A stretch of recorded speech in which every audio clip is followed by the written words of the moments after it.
पूरे कोसी सीमांचल में पप्पू यादव के नामांकन में लाखों लोग पहुंच सकते हैं। बहुत बड़ी तैयारी है और पप्पू यादव का दमखम वहां दिख सकता है। कोसी इलाके के और सीमांचल इलाके के पप्पू यादव बड़े नेता हैं और बहुत दिनों से वो संघर्ष करते रहे हैं, लगातार संघर्ष करते रहे हैं। नमस्कार, आप देख रहे हैं सिटी पोस्ट लाइव और मैं हूं आपके साथ हर्षिता प्रताप सिंह।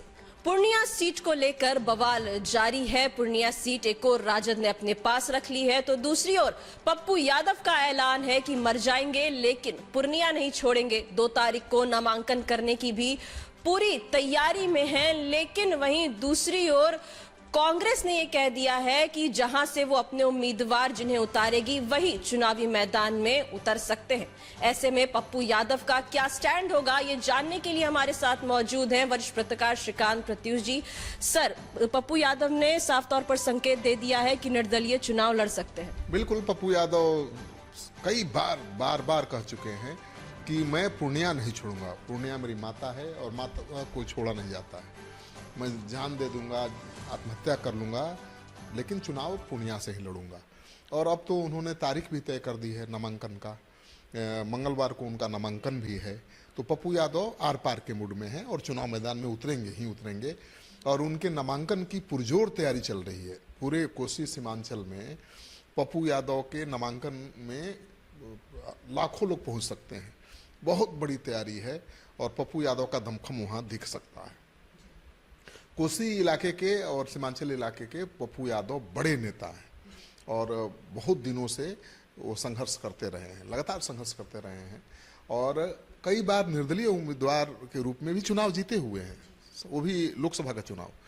तो अकेले अगर लड़ जाएंगे तो जीत भी सकते हैं और नहीं भी जीते तो आरजेडी का तो खेल बिगाड़ ही देंगे। पप्पू यादव पूर्णिया से चुनाव लड़ने को लेकर बेहद कॉन्फिडेंट नजर आ रहे हैं। क्या राज है इस कॉन्फिडेंस का और क्या उनका राजनीतिक ट्रैक रिकॉर्ड रहा है पूर्णिया को लेकर? देखिए, पिछली बार भी पप्पू यादव मधेपुरा से चुनाव लड़े थे। बहुत कम वोट मिला था उनको, 70,000 या 1 लाख के भीतर ही वोट मिला था। तो उनको लग रहा है कि लालू यादव अगर मुखालफत कर रहे हैं तो यादवों का भरपूर समर्थन उनको नहीं मिलेगा। और यही हुआ था। अगर वो लालू यादव के उम्मीदवार होते तो मधेपुरा से भी जीत जाते, लेकिन उनको लगता है कि लालू यादव का समर्थन उनको नहीं मिलेगा। अगर समर्थन मिलता है तो पूर्णिया सीट जहां से लड़ना चाहते हैं वही सीट मिल गई होती। पूर्णिया से अपने दमखम पर चुनाव, मधेपुरा से अपने दमखम पर चुनाव लड़कर देख चुके हैं, कोई फायदा नहीं। पूर्णिया से निर्दलीय चुनाव भी जीत सकते हैं लड़कर भी। तो मुझे लगता है कि वो काफ़ी कॉन्फिडेंट है। उनका कहना है कि मधेपुरा में जाति के नाम पर वोट होता है, यानी जाति के नाम पर लोग गुलबंद होते हैं। तो वहाँ यादव बहुत ज़्यादा हैं। कहा जाता है ना, रोम पोप का मधेपुरा गोप का। तो जहाँ जातीय गुलबंदी है और यादवों की संख्या सबसे ज़्यादा है, वहाँ लालू यादव से पंगा लेके आप कैसे चुनाव लड़ सकते हैं? पूर्णिया में ऐसा नहीं है। पूर्णिया में सबसे ज़्यादा अल्पसंख्यक हैं और दूसरे नंबर पर आदिवासी हैं, तीसरे नंबर पर पिछड़ी जाति के लोग हैं, 2 लाख उनकी आबादी है, और चौथे नंबर पर यादव हैं, 1.5 लाख हैं। तो यहाँ पर पप्पू यादव करिश्मा दिखा सकते हैं, क्योंकि पप्पू यादव अपने क्षेत्र में लगातार बने रहते हैं और सांसद रहें या न रहें, लोगों के दुख सुख में काम आते हैं। वो शासन प्रशासन सरकार से भी पंगा लेते रहते हैं। तो उनकी छवि एक अलग है, आक्रामक तेवर वाले नेता की छवि है और सहयोग करने वाले नेता की छवि है। कितना लोगों को कितना पैसा बांट चुके होंगे, शायद उनके पास भी कोई अकाउंट नहीं होगा, क्योंकि कोई जाता है उनके यहाँ तो खाली नहीं लौटता है। और आपने देखा कि पूर्णिया परिणाम में वो लोगों से आग्रह कर रहे थे कि 500 रुपये पर वोट मत दीजिएगा, वो 500 रुपये रख लीजिएगा, वोट मत दीजिएगा, मुझे वोट दीजिएगा, हम 5,000 देंगे। तो 500 रुपये की जगह पर 5,000 रुपये देने का वो वादा भी कर रहे हैं। और पप्पू यादव जो वादा करते हैं निभाते भी हैं, कहा जाता है। तो पप्पू यादव पूर्णिया में टक्कर दे सकते हैं, पूर्णिया से चुनाव जीत भी सकते हैं। इसलिए वो पूर्णिया से ही लड़ने पर आमादा है, क्योंकि यहाँ पर जातीय गुलबंदी नहीं होगी। 1.5 लाख यादव में से 1 लाख यादव वोट नहीं भी देंगे, तब भी संभावना है चुनाव जीतने की, क्योंकि पूर्णिया में अल्पसंख्यक पप्पू यादव के साथ खड़े रहते हैं, क्योंकि उनकी लड़ाई वो लड़ते रहते हैं। तो अल्पसंख्यक सबसे ज़्यादा हैं और उनका समर्थन मिल गया, गरीब तबके का समर्थन मिल गया, तो बीमा भारती पे भारी पड़ेंगे। यही कारण है कि वो हर कीमत पर पूर्णिया लड़ना चाहते हैं। लालू यादव जी ने न तो उनके लिए सुपौल की सीट छोड़ी है और न पूर्णिया की।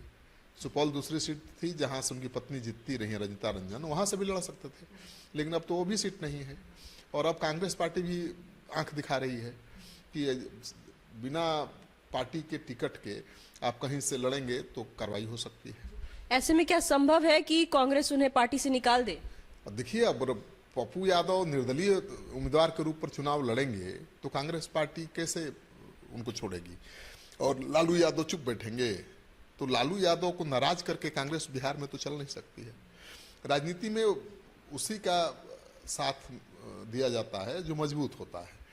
पप्पू यादव एक उम्मीदवार के तौर पर मजबूत हो सकते हैं, लेकिन कांग्रेस पार्टी है, कोई व्यक्ति विशेष तो नहीं है ना।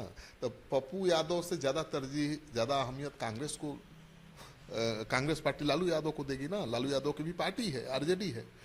तो मुझे लगता है कि अगर वो निर्दलीय चुनाव में लड़ेंगे तो कांग्रेस बड़ा एक्शन ले सकती है। पिछले लोकसभा चुनाव में जो हुआ उसके बाद लालू यादव ये रिस्क नहीं लेंगे कि उनके हाथ से पूर्णिया की जो सीट है वो ऐसे निकल जाए, तो बीमा भारती को वो जिताने के लिए क्या कुछ कर सकते हैं लालू यादव? देखिए, एनडीसीटी का जोर लगाएंगे। बीमा भारती पिछड़ी समाज से आती हैं जिसका वोट 2 लाख के आसपास है, लेकिन सवाल ये उठता है कि अल्पसंख्यक किसके साथ जाएंगे। अल्पसंख्यक जिसके साथ जाएंगे वही चुनाव जीतेगा, जो गरीब तबके के लोग जिसके साथ जाएंगे वही चुनाव जीतेगा। तो पूर्णिया में तो पप्पू यादव ज़्यादा लोकप्रिय हैं, बीमा भारती नहीं है। बीमा भारती के पति खूंखार अपराधी हैं, ये सबको पता है। और पप्पू यादव एक बाहुबली हैं, लेकिन उनका रॉबिन हुड का इमेज है, तो ज़्यादा मदद करते रहे हैं लोगों की, पैसा से भी, धन बल सब तरह से। तो मुझे लगता है कि जो गरीब तबका है वो भी उनके साथ आएगा, और मुसलमानों को लगेगा कि पप्पू यादव ज़्यादा भारी हैं, अब भारी दिख रहे हैं, तो मुसलमान उनके साथ गोलबंद हो जाएंगे, क्योंकि मुसलमानों को तो पप्पू यादव चाहिए। उनको ऐसा नेता चाहिए जो उनकी रक्षा करे, उनकी बात उठाए, उनके लिए लड़े। पप्पू यादव करते रहे हैं, तो मुझे लगता है कि मुश्किल होगी पप्पू यादव के समर्थन के बगैर। पप्पू यादव के मैदान में उतर जाने के बाद लालू यादव की प्रत्याशी बीमा भारती के जितना मुश्किल लगता है। मतलब हम ये मान सकते हैं कि पप्पू यादव जीतेंगे या नहीं ये दूसरी बात है, लेकिन राजद को भारी नुकसान पहुंचा सकते हैं। बिल्कुल, क्योंकि अगर पप्पू यादव जीत नहीं पाए तो फायदा सीधे जेडीयू को मिलेगा, और जेडीयू के उम्मीदवार भी पिछले चुनाव में 2.5 लाख वोटों से जीते थे, और ऐसे में आरजेडी का वोट अगर बढ़ जाता है तो उनकी जीत और आसान हो जाएगी। और वो दावा भी कर रहे हैं, सिटी पोस्ट से खास बातचीत में उन्होंने कहा कि इस बार वो 4 लाख वोट से जीतेंगे, इसी वजह से कि पप्पू यादव मैदान में उतरेंगे। तो आप सुन रहे थे वरिष्ठ पत्रकार श्रीकांत प्रत्युष जी को। अब पप्पू यादव ने बड़े संकेत दे दिए हैं कि अगर कांग्रेस उन्हें चुनावी मैदान में नहीं उतारती है पूर्णिया से, तो वो निर्दलीय चुनाव लड़ सकते हैं। कांग्रेस अपने उम्मीदवारों की घोषणा कभी भी कर सकती है। ऐसे में पप्पू यादव क्या बड़ा फैसला लेंगे, ये देखने वाली बात होगी। फिलहाल इस खबर में इतना ही। आप आगे की खबरों के लिए देखते रहिए सिटी पोस्ट लाइव। इस वीडियो को लाइक करें, शेयर करें और चैनल को सब्सक्राइब करना ना भूलें। धन्यवाद।